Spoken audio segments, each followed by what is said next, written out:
abrir lá em 1 Coríntios, no capítulo 3, no versículo 16 ao versículo 17.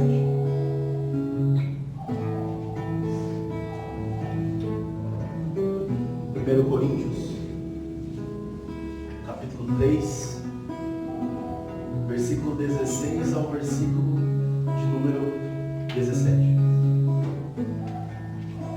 Amém? A palavra do Senhor vai nos relatando o seguinte: não sabeis que sois templo de Deus e que o Espírito de Deus habita em vós? Se alguém destrói o templo de Deus, Deus o destruirá, pois o templo de Deus é santo, e esse templo sois vós. Palavra do Senhor.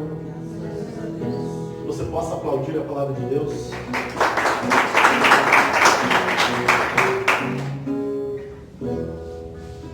O versículo que acabamos de ler, cujo autor é o apóstolo Paulo, ele vem nos relatando a seguinte forma: ele vem declarando para nós, falando, confirmando para nós, para cada um que aqui está, que nós somos o templo de Deus. O templo de Deus. E este templo é preciso que seja um templo santo. Santo.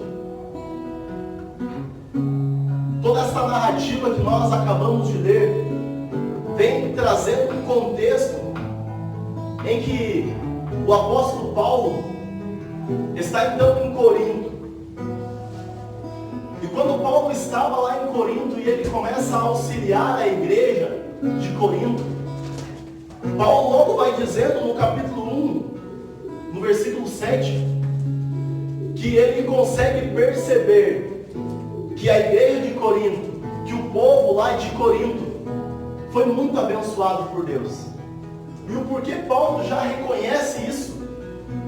Porque a Sagrada Escritura vai nos dizendo que o povo de Corinto, ele tinha todos os dons do Espírito Santo. Imagina só, meu irmão, o povo de Corinto tinha todos os dons do Espírito Santo. O apóstolo Paulo vai dizer assim: nenhum dom os faltava.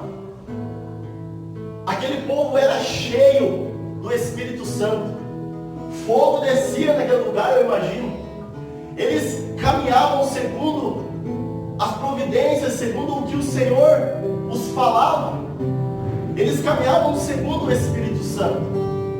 Porém, a Sagrada Escritura vai nos dizer um pouco mais para frente que Paulo agora sai de Corinto e vai agora até a comunidade de Éfeso, até a igreja de Éfeso, para também auxiliar aquele povo, assim como ele tinha auxiliado o povo de Corinto.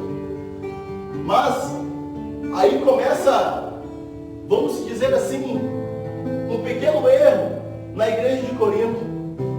Perdão, um grande erro, podemos dizer.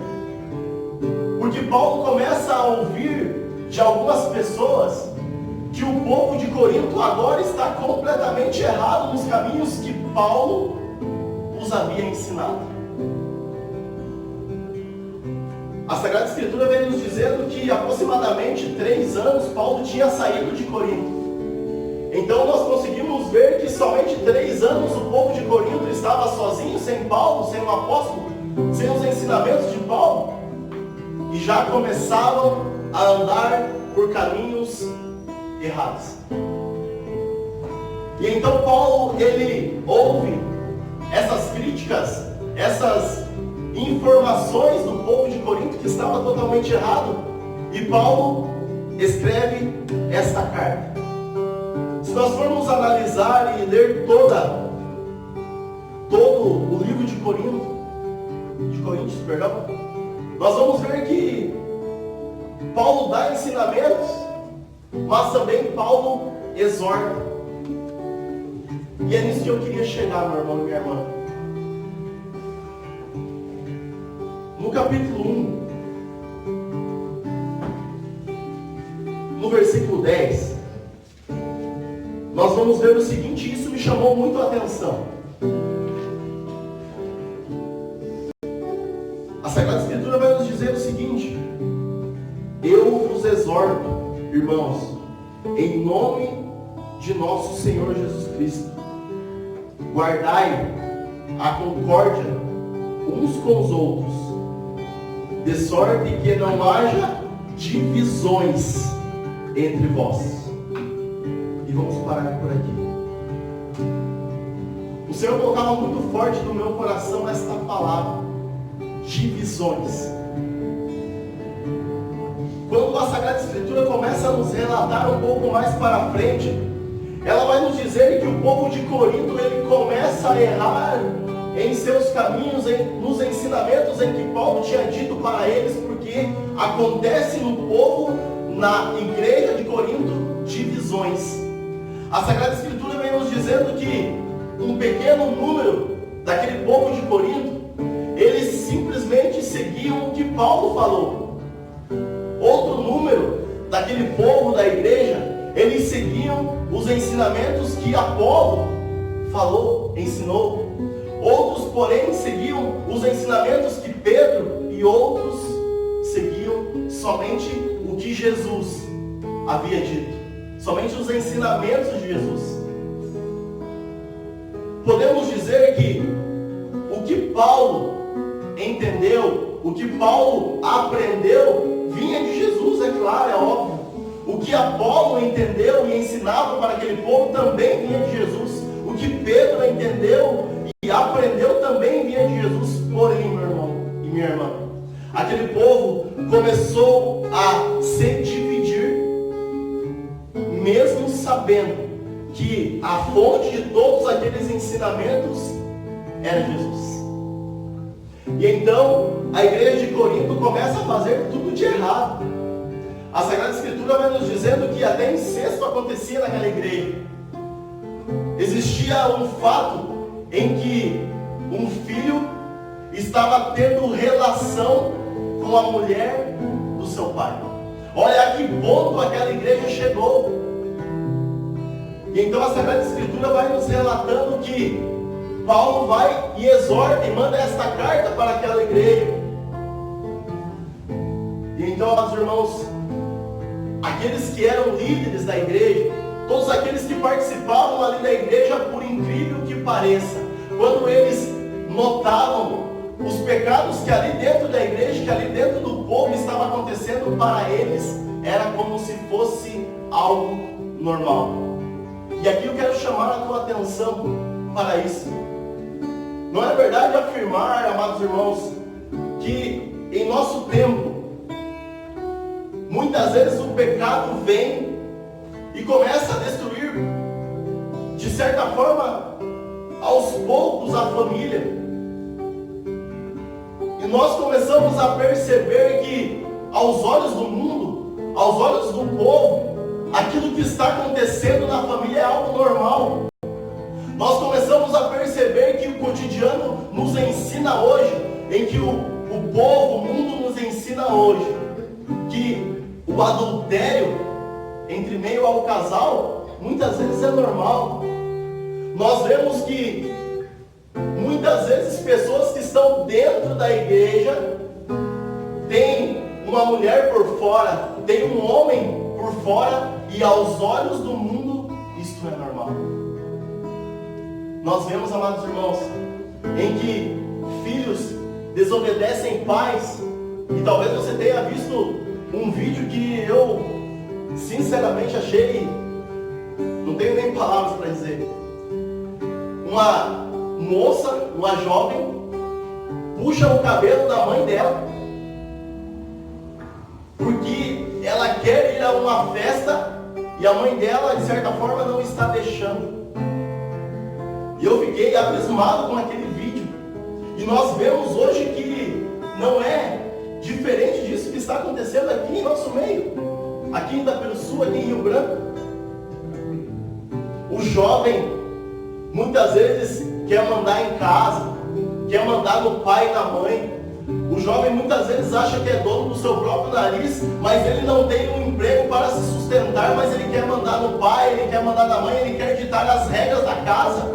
Irmãos, muitas vezes, como eu dizia, isso mostra para o mundo, para várias pessoas que estão no mundo, que isso é normal. Porém, não é isso que o Senhor nos ensinou. O Senhor diz na Sagrada Escritura que é preciso que nós respeitemos pai e mãe. É preciso que o marido respeite a sua esposa. É preciso que a esposa respeite o seu esposo. Porém, amados irmãos, sem o Espírito Santo, sem o agir do Espírito Santo de Deus, sem deixar com que o Espírito Santo tome conta de nós, como jovens, talvez como maridos, talvez como esposas, como filhos, é preciso que este Espírito Santo que está em nós, que habita em nosso coração, fale mais alto. É preciso que esse Espírito Santo que o Senhor nos deu de graça tome por completo as rédeas da nossa vida. E o Senhor hoje nos trouxe aqui, irmãos, para dizer para mim e para você que nós somos o templo do Espírito Santo, que nós somos o templo de Deus. Mas para que este templo de Deus seja um templo santo, assim como diz a palavra, seja um templo santo, é preciso que nós deixemos os nossos pecados. Não estou aqui dizendo que eu não tenho pecado, jamais, não é isso que eu estou dizendo, meu irmão e minha irmã. Mas o que o Senhor propõe para nós esta noite é que nós lutemos contra o pecado, é que nós batalhemos contra o pecado, mesmo que a nossa carne sangre, e nós sabemos que sangra porque o pecado nos puxa para fazer algo errado, para fazer muitas coisas erradas, mas é preciso que nós deixemos com que esse Espírito que foi nos dado de presente, olha que maravilhoso isso, o Senhor nos deu de presente, a promessa aconteceu, o Espírito Santo foi derramado em nós. O Espírito Santo, meu irmão, não sairá de você, não sairá de mim. O Espírito Santo é nosso, aleluia. Mas para que isso aconteça, para que esse Espírito tome conta das nossas vidas, é preciso que nós lutemos contra o pecado. E que este templo, que é cada um de nós, esteja limpo. Amém, irmãos? Esteja limpo. E quando o Senhor colocava em meu coração esta palavra de visão, o Senhor também trazia uma passagem no meu coração, que está lá no Evangelho de Marcos, no capítulo 14. Não precisa você pegar. E a passagem vai nos dizer o seguinte, que Jesus naquele dia, ele se reúne com os 12, e você vai lembrar dessa passagem, e o Senhor tem a última ceia, o Senhor reparte o pão, e tudo vai acontecendo. Porém, o que acontece um pouco mais adiante, é uma coisa que não costumava, vamos dizer assim, acontecer. Porque o Senhor chega até os 12 e diz assim: hoje será diferente. Hoje eu não vou subir como de costume ao monte sozinho. Ou hoje eu não vou levar Pedro, Tiago e João ao monte sozinho para nós orarmos. Hoje, em especial, eu quero que nós todos subamos até o monte. Mas o que a palavra vem nos relatando no capítulo 14 é que quando o Senhor chega até o Getsemane, para que junto com os discípulos eles comecem a orar, porque o Senhor já estava angustiado, porque sabia que a sua hora estava chegando, nós vemos que a Sagrada Escritura começa a nos mostrar algo surpreendente, podemos dizer assim. Quando Jesus chega até o Getsemane, junto com os seus discípulos, Jesus então começa a perceber que os discípulos não são mais 12, mas são 11. Porque Judas, ele inicia ali a entrega de Jesus. nas mãos dos pecadores. A Sagrada Escritura vai nos relatando que ali agora eles estavam em 11, os discípulos. Então Judas vai entregar, fazer essa iniciação para entregar Jesus. E o que o Senhor colocava assim no meu coração, se nós formos ver essa palavra que diz aqui, divisão, que eu acabei de ler, no versículo 10, guardai a concórdia uns com os outros, de sorte que não haja divisões. Talvez se nós formos substituir esta palavra, para que nós possamos entender um pouco melhor, nós podemos talvez substituir essa palavra por separação. Quem tem divisão se separa. E então, quando Jesus sobe com os discípulos para o Getsemane, Judas se separa dos demais. E aí começa toda esta narrativa da entrega de Jesus. E quando Jesus colocava isso no meu coração, irmãos, ele dizia assim muito forte no meu coração: talvez isso seja para mim, talvez isso seja para você, talvez isso seja para cada um de nós. É que a divisão que muitas vezes existe em nosso grupo de jovens, existe no nosso grupo de oração, é o início de que algo com certeza vai dar errado. Ter divisões em nossos grupos de oração, em nossos grupos de jovens, é ter a certeza que algo está errado. E o Senhor nos exorta esta noite para dizer para mim e para você: irmãos, nós não podemos deixar com que o inimigo coloque a sua pata no meio do nosso grupo de oração e venha fazendo com que o nosso grupo se divida. Assim como os discípulos foram divididos naquele momento, assim como Judas deixou com que o espírito maligno pudesse falar, pudesse agir no meio dele, para que Judas entregasse Jesus. Irmãos, o Senhor também colocava assim no meu coração, que quando nós estamos entrando em uma batalha, e nós sabemos que esta batalha é constante, a Sagrada Escritura nos diz que é preciso estarmos alerta, porque a batalha contra o inimigo é constante. Mas muitas vezes nós entramos nesta batalha, e assim como eu dizia, nós, para talvez fazer um retiro, nós escolhemos somente aqueles que são mais chegados, somente aqueles que são mais best friend, e separamos para o lado, e começamos a seguir um caminho, assim como Judas estava seguindo, separando dos demais, separando dos outros. Irmãos, somente unidos em Cristo, com o Espírito Santo, que nós venceremos.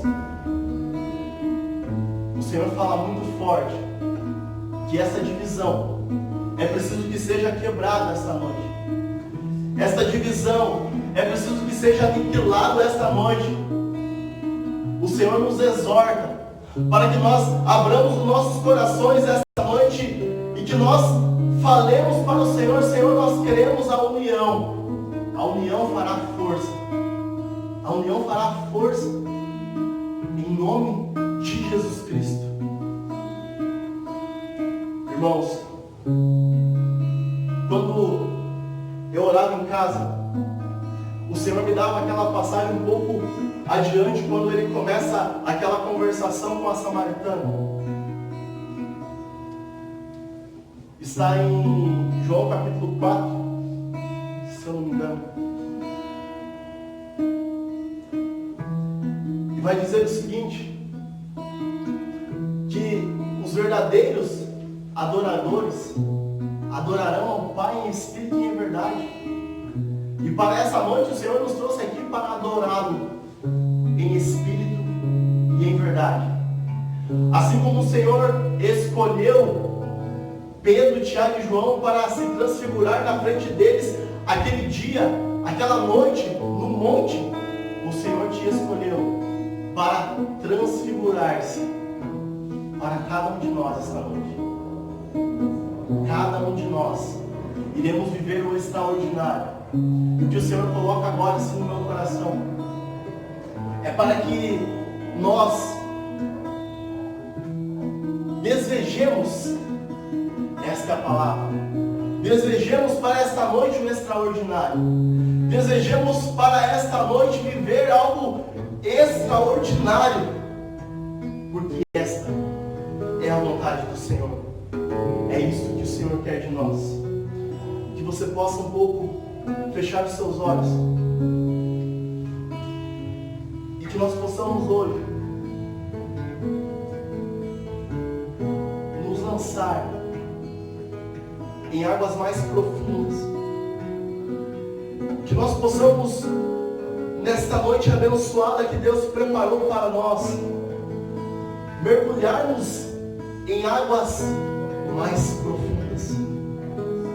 Isso é o desejo do Senhor. Isso é o desejo do Pai. Isso é o que o Senhor grita. E este gritar do Senhor é preciso que chegue hoje ao nosso coração. Chegou o tempo, meu irmão. Chegou o tempo, minha irmã. Não é amanhã, é hoje que os verdadeiros adoradores adorarão ao Pai em espírito e em verdade. Obrigado, Senhor. Obrigado, Senhor. Ligados nesse clima de oração, eu quero que você abra a tua palavra um pouquinho para frente, 1 Coríntios 12, lá no versículo 3.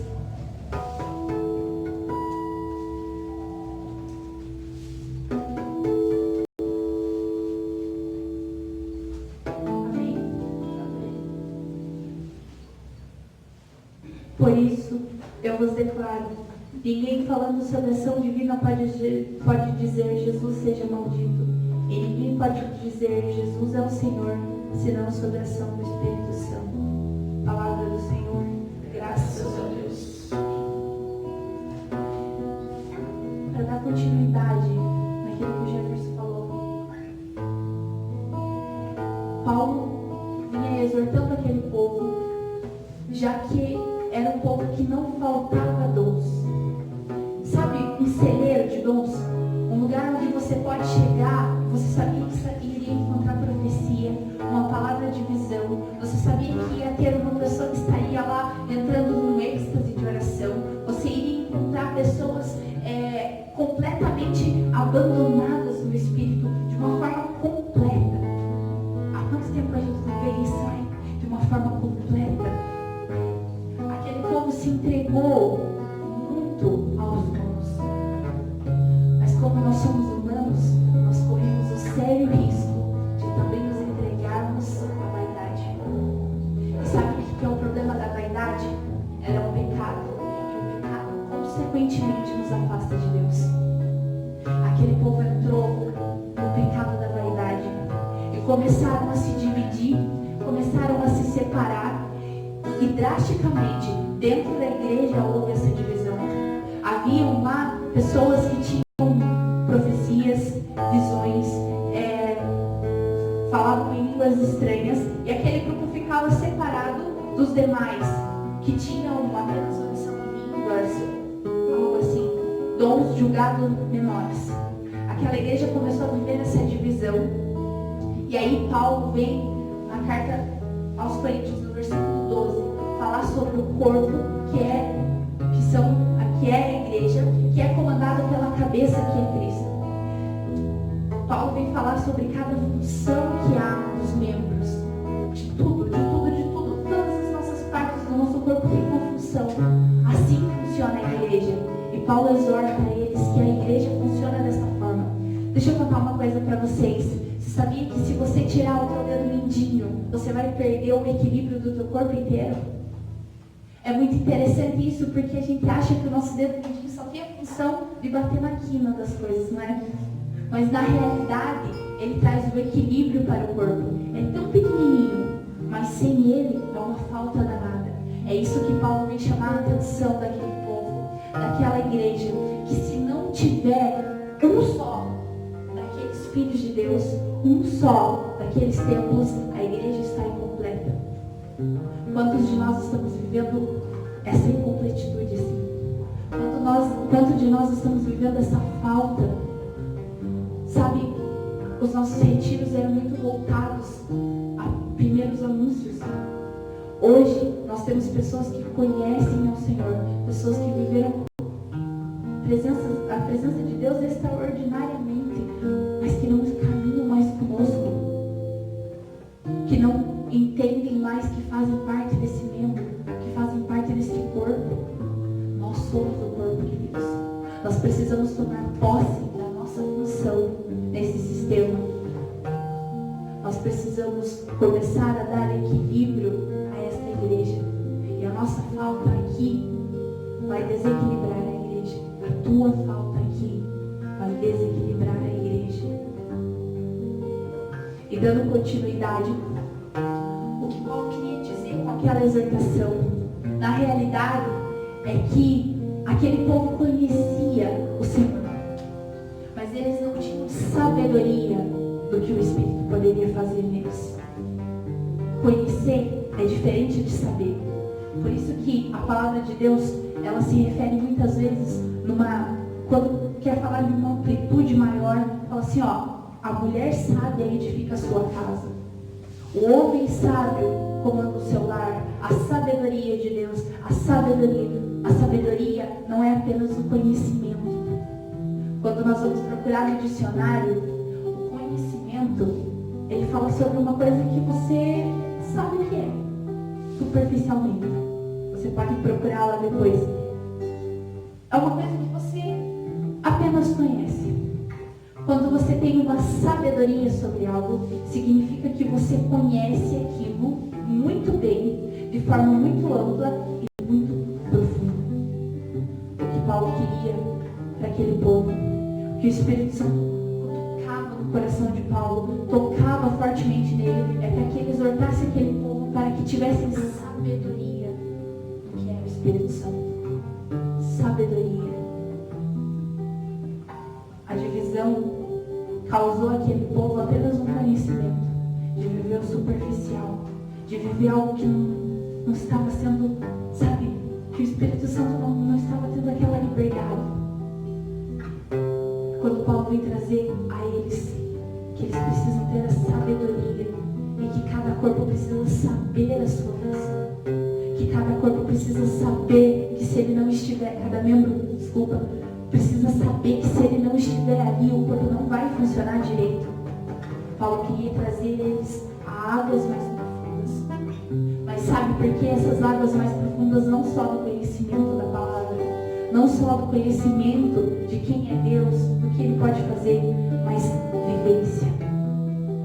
Uma sabedoria baseada na vivência, muito além do conhecimento. Talvez aqueles que já não estão mais aqui conosco, caminhando junto, só tinham conhecimento. Eu peço a Deus nesta noite, a minha oração é voltada a isso, para que nós tenhamos nesta noite esse derramamento de sabedoria do Espírito sobre nós. Que não seja apenas conhecimento, mas seja sabedoria, que as pessoas possam olhar para nós e assim, como São Francisco dizia, que às vezes nós somos o único evangelho que as pessoas vejam, que nós sejamos este evangelho